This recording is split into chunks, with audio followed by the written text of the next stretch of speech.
gaskiya jami'an mu za ta yi nasara, musamman ma in har aka bani tiket.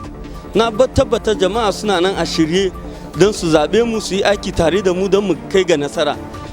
Already wasu structures na sauran party opposition suna magana da mu, suna so su zo su haɗa kai da mu, musamman an ba mu tiket. So cin zaben party mu ba wani abu ne da muke shakka ba. Zai zama da shakka in dai aka ba wrong candidate, amma in dai ni aka ba, na tabbatar muka da cewa nasarar mu ba sai an yi magana ba.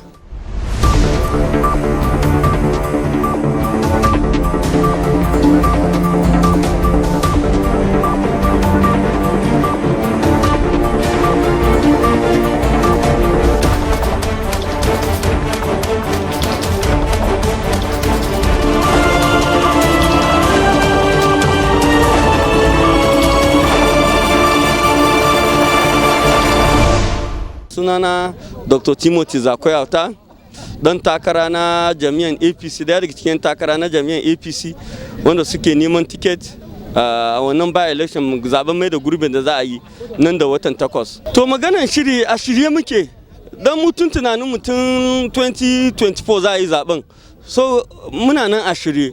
Kuma gaskiya abin ya faranta mana rai da ita hukumar zaɓe ta hidda kalenda ko timetable na wannan zaben. Muna nan a shirye, kuma Allah ya yarda za mu yi iyakacin gwargwadon mu don mu gan cewa APC ta kai ga nasara wannan zaben mai da gurbin.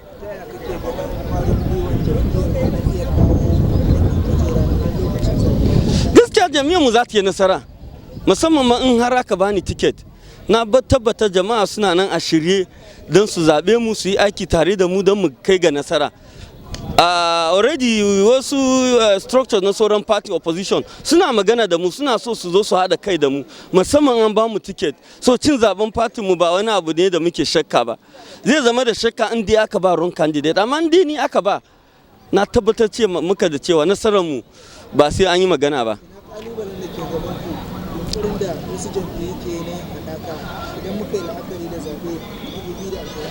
To ai ba wani abun da zai mana barazana. Duk wani to su wane ne? An ka duba za ka ga yanzu gwamnonin wasu jihohin da ke PDP da sauran fatin suna kafin suna dawa APC. Wai sai su ringa maganan 2015. Abin da ya faru a 2015 lokacin da aka kada mulki wannan party mai mulki, me ya faru? Yawancin gwamnoni sun koma partin opposition, amma wannan karin kagan gwamnonin wasu party suna zuwa ruling party. Sai ka ce wai abin zai mana barazana? APC za ta lashe zabenta daga sama har kasa in Allah ya da 2027. So ba wani barazanan da wani opposition suke muna. Mutane ne da jama'a ma ba sa so su ji sunayensu. Yanzu a ƙarshe wani shawara ko kira da ke da shi magoya bayan jam'iyyar APC gabanin wannan zaɓe? To ni shawaran da zan bada musamman shugabannin party shine a tabbata cewa an ba candidate da ya kamata ticket. Kan mu bi maganan kwaɗanyi ko wani da za a zo suna wasu barazana da wasu dukiyoyin da ba nasu ba. A duba a zaɓi mutum da an tabbatar an ajiye shi za a lazi wannan zaɓen. Ita gwamnati ta samu da za ta yi, ita shugabannin fati mai yawanci sun sani, amma dai ka san abinka da mutuntaka, amma ba haka ba su sun san wani ne zai lashe wannan zaɓen a cikin saukakke, kuma ni ne nan.